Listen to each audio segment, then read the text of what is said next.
Oke guys, jadi ini dia part lanjutan dari video kemarin ya, yang udah bahas tentang dasar-dasar Adobe Premiere untuk pemula ya. Nah, sekarang kita lanjut ke part 2-nya ya. Nah, kita bisa buka projectnya dulu ya. Kita buka di Adobe Premiere. Terus kita bisa lihat di sini, ini ada recent. Nah, karena kemarin kita udah buat projectnya, jadi bakal terlihat di recent ini ya. Bisa kita lihat di sini ada latihan editing video. Nah, ini itu project yang sudah saya buat kemarin ya di video sebelumnya. Misalkan kalau di sini nggak ada, entah filenya berubah atau filenya itu berpindah, kalian bisa buka dengan klik open project ya. Baru cari file projectnya. Kita klik open. Nah, oke, ini dia project yang sudah saya buat kemarin di video sebelumnya. Oke, mari coba kita review dulu ya. A few moments later. Nah, oke, setelah saya lihat video tadi, saya menemukan suatu masalah nih. Dimana bisa kita lihat di sini di shot pertama ini, kita coba lihat di panel program. Nah, di sini tampilannya bisa kita lihat di sini ada suatu objek yang di luar konteks dari video ini ya. Dan di sini saya mau memperbaikinya. Gimana caranya? Yaitu kan dengan mungkin sedikit ngezoom videonya lalu menggesernya agar objek tersebut hilang ya dari videonya. Nah, gimana caranya? Kita dapat mengatur klip-klip yang ada di timeline ini dengan mencari window effect control. Nah, di mana itu? Nah, biasanya sih terdapat di samping source ini ya, biasanya. Defaultnya sih seperti itu. Nah, misalkan kalau nggak ada, kita klik window di atas ini, baru kita cari effect controls. Nah, di sini udah terlihat effect controls. Oke. Nah, di sini kan masih nggak ada apa-apa nih. Di sini ada no clip selected. Jadi belum ada suatu klip yang diseleksi. Nah, di sini saya ingin memperbaiki video ini, jadi saya harus klik klip videonya dulu. Klik, langsung ada beberapa pengaturan. Nah, di pengaturan ini ada pengaturan video, ada motion, efek motionnya, sama efek opacity. Nah, di motion ini ada juga beberapa settingan kayak position, scale, rotation, anchor point, anti-flicker. Nah, di position ini itu mengatur posisi dari videonya ya. Misalkan coba kita geser-geser ya, kayak klik drag gitu, langsung kelihatan videonya tuh berpindah naik atas. Dan ini tuh settingan yang vertikal, kalau yang sebelah kanan. Kalau yang sebelah kiri itu horizontalnya ya. Nah, untuk mengembalikannya itu klik ini aja. Ini tuh untuk reset. Oke. Dan scale ini tuh untuk memperbesar dan memperkecil videonya ya. Misalkan coba kita geser-geser, langsung bisa kita kelihatan. Ini videonya tuh berubah skalanya ya. Nah, terus di rotation itu ya rotasi ya. Bisa kita lihat di sini ya. Oke. Nah, di sini kok perubahan rotasinya tuh banyak ya. Nah, gimana caranya untuk misalkan kita cuma mau merubah rotasinya sedikit saja. Kita bisa klik Ctrl di keyboard dulu, baru kita klik and drag aja di rotation ini. Bisa kita lihat di sini dia tuh perubahannya tuh lebih mulus ya. Oke, kita bisa reset aja. Nah, terus di anchor point, gimana cara yang ngelihat ini tuh kan kalau kita ubah kan kayak sama aja sama position. Tapi bedanya coba kita klik motionnya ini dulu, klik. Di sini ada suatu titik tengah-tengah di sini. Nah, ini tuh untuk mengubah titik videonya ya. Misalkan kalau titiknya dirubah, anggap kayak ini. Nah, ini. Misalkan titiknya kan awalnya di tengah-tengah, jadi dia bakal keputar kayak gini dia. Tapi kalau dia titiknya dipindah ke sini, dia putar kayak gini. Kayak kurang lebih kayak gitulah. Nah, misalkan kita coba rubah anchor point-nya ya. Kita klik motionnya dulu biar kelihatan anchor point-nya. Terus kita ubah misalkan. Nah, coba sekarang kita rotasi. Nah, bisa kan kita lihat maksudnya tuh anchor point itu gimana maksudnya. Nah, lalu di sini ada anti-flicker filter. Ini sebenarnya mungkin kepake pada saat video kita ada flickernya ya. Ini pun juga jarang bakal kepake untuk kita ya. Oke, jadi untuk di efek motion kita udah tahu nih gimana caranya untuk memperbaiki video ini ya. Agar untuk menghilangkan barang-barang ini. Oke, kita bisa mengubah scale-nya dulu. Untuk memperbesar ukuran dari video ini. Biar sedikit ngezoom ya. Nah, lalu kita bisa atur positionnya.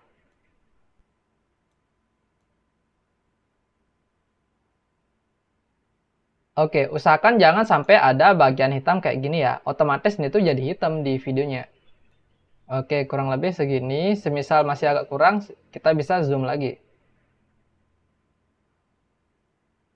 Nah, oke. Coba kita putar.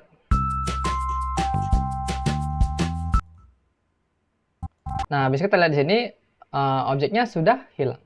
Oke. Nah, terus kita coba play lagi.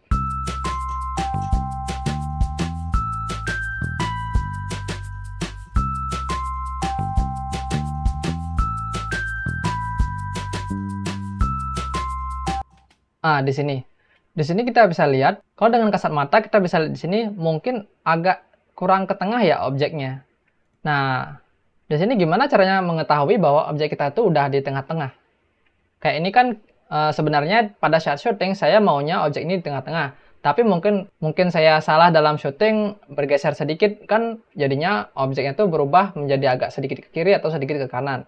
Nah, jadi itulah juga gunanya editing, di mana kita bisa memperbaiki kesalahan yang kita lakukan pada saat proses syuting ya. Sedikit memperbaiki, yang bisa aja. Ya, jangan dikit-dikit semua dibebankan ke editor ya, ya berat juga. Nah, oke. Nah, sekarang gimana caranya biar kita bisa lihat bahwa ini tuh udah di center atau belum? Kita bisa lihat ke sini, harusnya di sini tuh ada suatu tombol ya. Tapi kalau nggak ada, kita bisa klik di sini button editor. Nah, di sini ada kayak kotak kayak gini ya. Save margin. Nah, jadi kita bisa klik and drag, lalu kita bawa ke sini. Baru klik OK. Lalu kita coba klik save margin. Nah, bakal kelihatan di mana titik tengah-tengahnya ya. Bisa kita lihat di sini, titik tengah-tengah vertikal ada di sini, dan horizontal ada di sini. Nah, oke. Nah, ini kan bisa kita lihat di sini, ini kurang tengah-tengah ya, kurang agak geser ke kiri ya, ke kiri. Oke, caranya ya kita rubah posisinya ya. Kita bisa klik videonya, terus kita ubah posisinya. Nah, semisal ada bagian hitam di sini, kita bisa atur scale-nya juga. Oke. Nah, usahakan misalkan kalau kalian syutingnya misalkan 1080p, terus kalian buat sequence 1080p, itu kan sama sequence-nya sama videonya. Misal kalian kalau mau di scale, kalau mau dibesarin, itu jangan melebihi 130-an lah. Karena kalau itu kan bakal mengurangi kualitas dari videonya. Videonya mungkin bakalan agak sedikit pecah ya. Karena videonya sama, terus misalkan kalau perbesar lagi kan malah makin ngeblur. Jadinya kurang tajam. Tapi beda lagi kalau kalian shootnya 4K ya pasti fit aja sih. Kalau kalian scale 150% juga bagus. Tetap. Tapi kalau untuk shooting misalkan kayak 1080p dan sequence-nya 1080p, itu saya saranin sih jangan lebih dari 130% ya untuk di scale-nya ini. Oke, nah ini udah di tengah-tengah, bisa kita lanjut play lagi.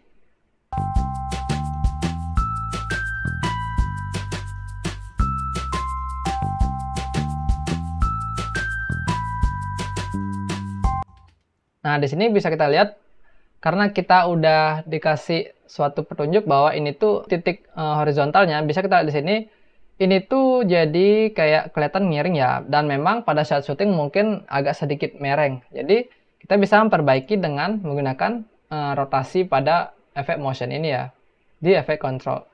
Kita bisa atur rotasinya, kita klik control dulu agar perubahan rotasinya itu lebih pelan-pelan ya. Perubahan nilai rotasinya, oke. Nah, bisa kita lihat di sini, udah. Bisa di sini udah, ya sudah sedikit gini lah, sudah sedikit lurus. Oke, nah di sini kan ada hitam-hitam, kita scale lagi. Ya, oke, sudah diperbaiki.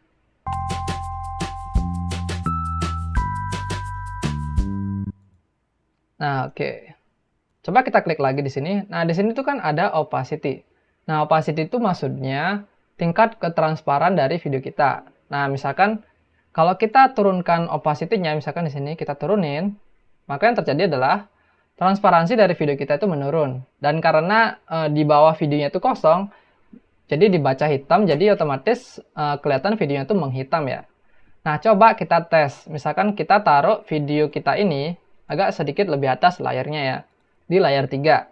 Terus misalkan kalau kita geser video 2 ini ke depan, maka yang terjadi adalah video yang tadi diturunkan transparansinya itu mengalami efek bayang ya. Jadi yang di atas tuh anggap ini video yang kedua. Terus ini video yang pertama yang tadi dikasih efek transparansi. Makanya terjadi video ini tuh bahkan jadi bayangan ya. Nah, kalau misalkan opacity-nya diturunin, video yang di atas, maka yang di bawah juga ikut kelihatan. Kalau di opacity-nya itu 100, maka yang di atas saja yang kelihatan. Nah, terus ada di blend mode. Nah, bisa kita lihat, coba kita ubah ya. Misalkan pakai darken. Maka yang terjadi adalah kayak gini. Ini tuh kayak blend mode-nya tuh kita bisa coba-coba ya. Biasanya fungsinya tuh untuk masukkan overlay pada video kita. Oke, kita bisa kembaliin lagi ya. Ya, mungkin kurang lebih kayak gitu penjelasan tentang opacity-nya. Nah, terus coba kita play lagi ya. Untuk mendapatkan suatu masalah. Oke. Nah, setelah kita play, kita mendapatkan masalah baru lagi nih. Coba kita lihat di sini, di scene pertama ya, di shot pertamanya. Nah, ini tuh pergerakan kameranya tuh kayak kurang mulus ya, walaupun saya udah pakai stabilizer, tapi mungkin saya itu ngambilnya terlalu cepat, jadi pas pada saat saya ngerekam tuh kayak cepet banget pergerakannya. Jadinya videonya tuh kayak kurang mulus gimana gitu ya. Nah, di sini saya mau memperlambat video saya ini agar gerakannya tuh lebih smooth ya. Di samping itu karena memang saya udah rencana ya di awal bahwa saya mau slow motion video ini. Makanya saya pakai settingan 100 fps ya. Nah, oke, sekarang gimana caranya kita untuk slow motion video ini? Di sini kan nggak ada apa-apa nih. Nah, kita bisa klik kanan di videonya. Terus kita cari ada speed duration. Kita klik. Nah, di sini udah muncul panel clip speed duration. Oke, di sini ada dua hal ya, ada speed dan duration. Oke, di speed ini yaitu untuk mengatur kecepatannya. Dan di duration ini itu ya durasi dari klip videonya. Nah, misal kalau untuk membuat slow motion biasanya tuh pakai 50% ke bawah ya. Nah, misal di sini saya bakalan setting 50%. Awalnya tadi kan 2 detik 21 mikrodetik lah namanya. Tapi kalau kita ubah 50%, maka videonya kan jadinya melambat, maka durasinya akan bertambah. Jadi otomatis kan videonya menjadi lebih panjang ya durasinya. Sekedar tips, kalau kalian mau buat slow motion, misalkan kalian syutingnya dengan FPS yang tinggi ya. Misal kayak 50 fps, 60, atau 100, atau 120 fps. Itu tergantung dari kebutuhan kalian. Nah, untuk ketentuan slow motionnya, saya akan cantumkan di sini ya. Oke, jadi pertama saya pakai speed yang 50% ya. Coba kita klik OK. Kalau kita play, nah bisa kita lihat speednya tuh menjadi lebih pelan dan lebih smooth ya. Tapi kan tadi kan katanya durasinya bakalan bertambah. Dari awalnya 2 detikan jadi ya 5 detik. Terus sekarang di timeline kok masih tetap 2 detikan. Bisa kita lihat di sini. Itu terjadi karena di depannya masih ada suatu klip tertentu ya. Jadi itu menghalangi proses perpanjangan videonya. Oke, nah misalkan saya bakalan undo dulu ya. Jadi biar seperti semula sebelum di slow motion. Nah, sekarang misalkan saya bakalan taruh di atasnya. Nah, jadi di sini kan nggak ada halangan sama sekali ya. Coba kita kasih speed duration. Kita kasih 50%. Nah, jadinya kan 5 detik. Kalau kita klik OK, nah bisa kita lihat di sini durasinya itu bertambah. Coba kita play.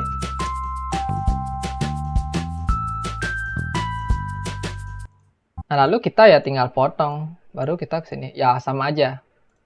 Oke. Nah, terus coba kita kembali lagi ke speed duration ya. Di sini kan ada reverse speed. Nah, di reverse speed ini maksudnya apa ya? Misalnya kalau kita centang reverse speed ini, maka yang terjadi adalah videonya bakal kebalik ya. Jadi kayak timingnya tuh bakalan kebalik. Yang awalnya maju jadi mundur ya.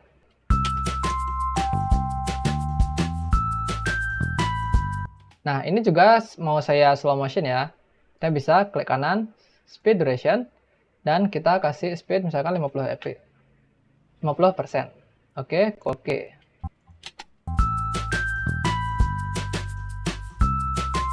Nah, Nah, jadi videonya kerasa lebih smooth ya, karena lebih slow.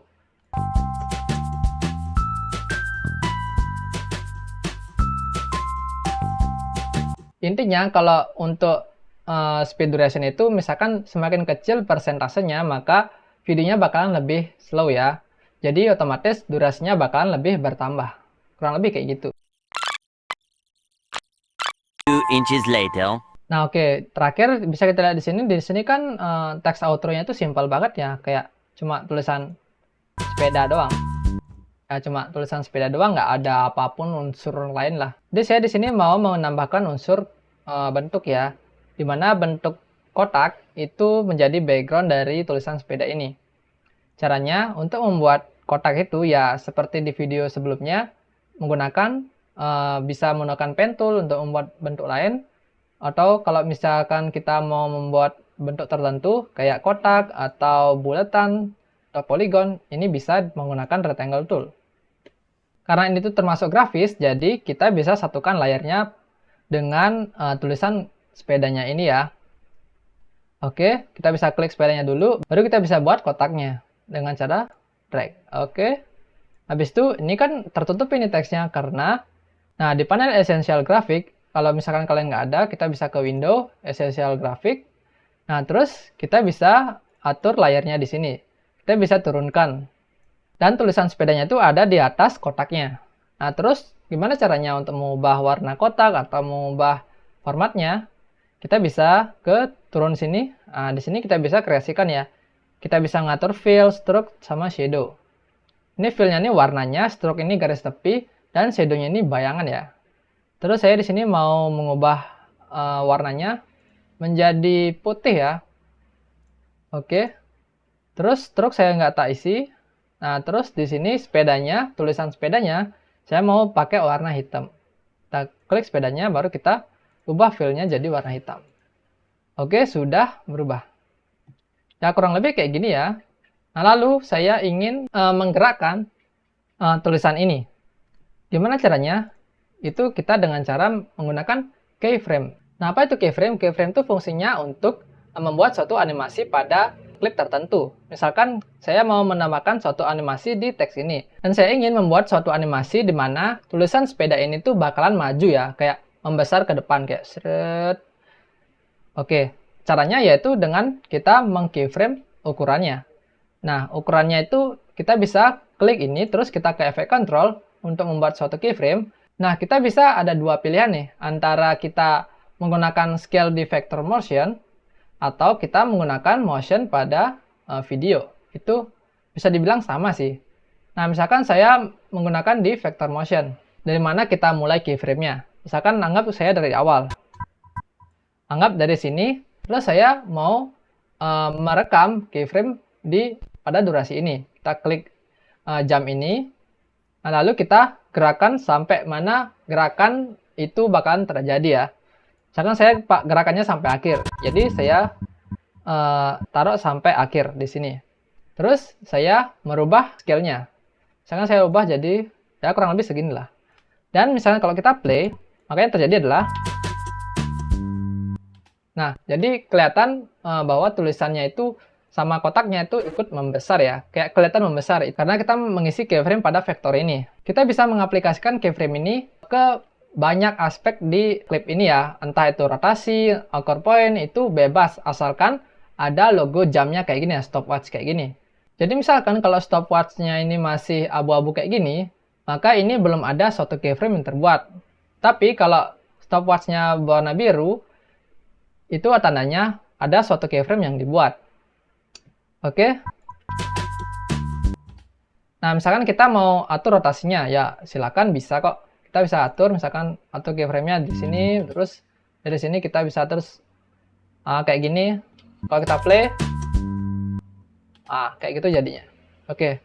Terus untuk menghapus keyframe-nya, misalkan kita ada dua cara. Kita bisa block, terus kita klik delete, atau kita Ctrl Z dulu, atau kita bisa mereset keyframe-nya. Misalkan ini kita klik, nah terus kita bisa menghapus semua keyframe-nya ya. Kita klik OK, maka tidak ada keyframe yang bakalan dibuat di rotasi ini. Oke, kurang lebih kayak gitu. Mari kita coba preview.